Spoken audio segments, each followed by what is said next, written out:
Good, honest, hard-working people, white collar, blue collar, doesn't matter what color shirt you have on. Good, honest, hard-working people continue. These are people of modest means. Continue to elect these rich cocksuckers who don't give a fuck about them. They don't give a fuck about you. They don't give a fuck about you. They don't care about you at all, at all, at all. And there are various ways of doing that. One is we could raise taxes on people. That's not the way. Corporations are people, my friend. We can raise taxes on. Of course they are. Everything corporations earn ultimately goes to people. So, where do you think it goes? What? Whose pockets? Whose pockets? People's pockets. Okay, human beings, my friend. Even if we all agree that what we did in Dresden was inexcusable, as a moral question, it's got to be understood in context of what was it that brought us to Dresden in the first instance. Fact is that to an extraordinary extent, by comparative standards, the United States is a business-run society, which means that human rights are subordinated to the overwhelming, overriding need of profit for investors. Decisions are placed in the hands of unaccountable private tyrannies. To restore the Slavs to their rightful home and so on and so forth. Totally look, I follow you. I follow you. But if you want me to pursue that digression, I will. Okay. But let's suspend it for a moment. We represent the public, and we are the ones who decide. So the tax-paying public is represented there at the table because I'm there. I understand that, but you're there at the table with corporations. But at the table... Can I interrupt you again? Yes. It's not just corporations. I'm there, and members of ALEC is the American for Tax Reform, the National Taxpayers Union, National Federation of Independent Businesses. Those are people that we represent as well, and those are people who are members.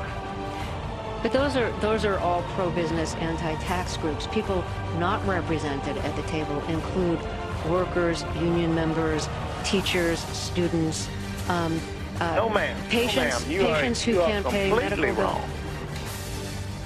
What happened in 9/11 is we didn't have a strategy, we didn't have bipartisan agreement, we didn't have American understanding of it, and we had instead a policy coup in this country. A coup. A policy coup. Some hard-nosed people took over the direction of American policy, and they never bothered to inform the rest of us. In the councils of government, we must guard against the acquisition of unwarranted influence, whether sought or unsought, by the military-industrial complex. The potential for the disastrous rise of misplaced power exists and will persist.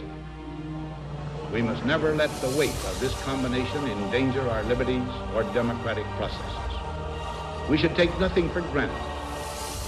Only an alert and knowledgeable citizen can compel the proper meshing of the huge industrial and military machinery of defense with our peaceful methods and goals, so that security and liberty may prosper together. Woe is us! We're in a lot of trouble!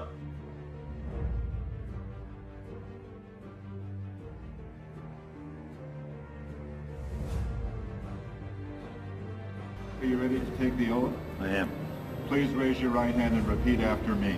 So we elected a government contractor as vice president. Congratulations. This could be Indonesia, sounds like Russia, Nigeria. No, it's the United States of America, and everything I just said is entirely legal, and it is our system of legal corruption. It looks bad. It looks bad.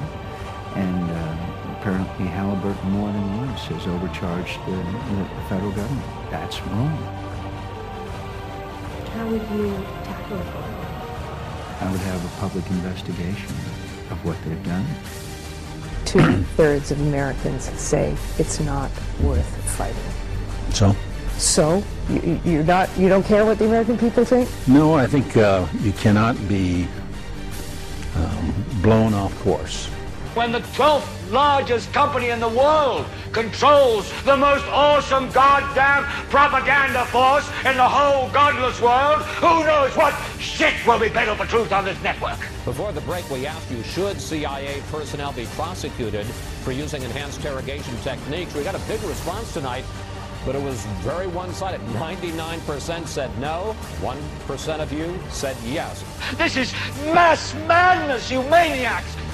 It's a time when the operation of the machine becomes so odious, makes you so sick at heart that you can't take part. You can't even passively take part. And you've got to put your bodies upon the gears and upon the wheels, upon the levers, upon all the apparatus, and you've got to make it stop.